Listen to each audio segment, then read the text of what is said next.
The U.S. Cyber Safety Review Board points the finger at Microsoft for a Chinese hacker's breach of senior officials' emails. What went wrong? Stay tuned on MSP Dispatch for all the details.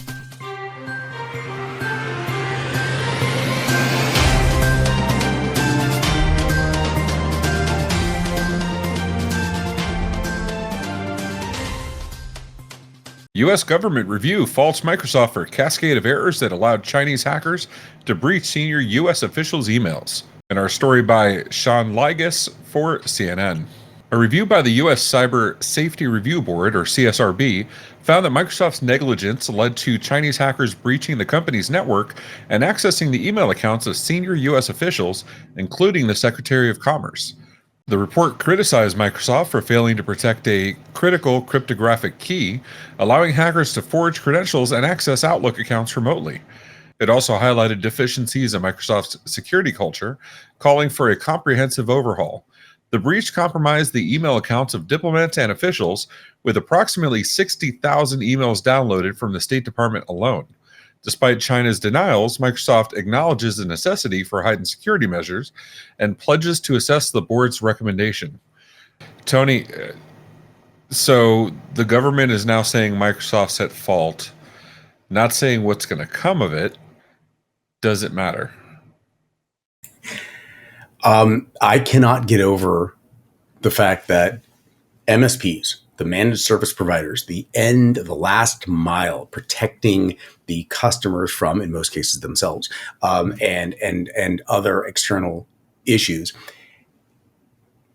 is being under attack. We'll call it constant full court press. And Microsoft failed the very thing that the MSPs are, being pressured for. So I think the scalability of the concerns is infinite. So for the MSPs out there that are wondering, should they provide this full court press to their small mom and pop customer, their sub 20 account customer, their, let's just be blunt, 25 to 35 seat customer, which is a very average customer.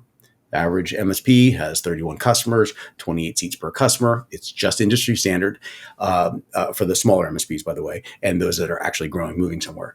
If you have those customers and you are not pressuring them to adhere to security practices, best practices, the result is not that, oh, no one's going to pay attention to them. They're the low-hanging fruit. Those are easy. The exact same processes can be applied to the larger scale organizations such as Microsoft.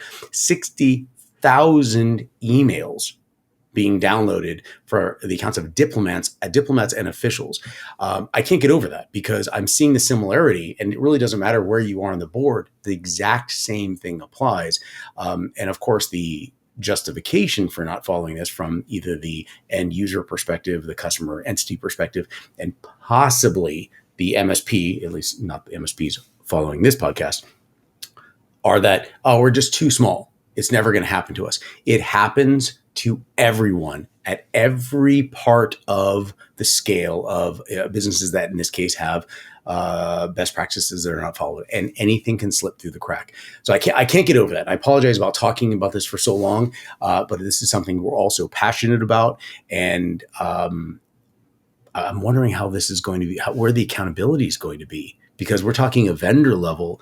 So the question is, what are those practices that weren't applied? Was it a technological failure, an architecture failure, an implementation failure, or just an operations in general failure, which I believe that's probably more likely the case. And MSPs are by definition operations.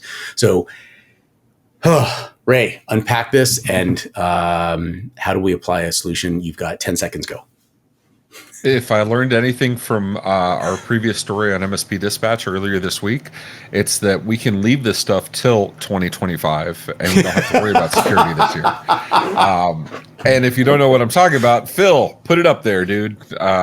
We just talked about this. You know what? I like to see this because this definitely pushes back and says, before it was everybody gets breached, it happens. Mea culpa, do what you can to fix it, move on. But when there's actual finger pointing and saying, we looked at this and this was your fault, you didn't do these things correctly, I'm all for it. Now, like you said, now how is this going to cascade down to the MSP level? I'm sure insurance companies have plenty to say on the subject. Maybe we'll get Brad Gross or another MSP attorney, Rob Scott. We'll get someone to come on and give us their insight as far as where the liability lies. But for now, if you want to give us your opinions, let us know in the comments below or in that Discord server. So thanks for tuning in. If you found this story eye-opening, catch MSP Dispatch every Tuesday and Friday at 10 a.m. Eastern with additional content throughout the week. Share your thoughts below and remember to hit that subscribe button. See you next time. Deal.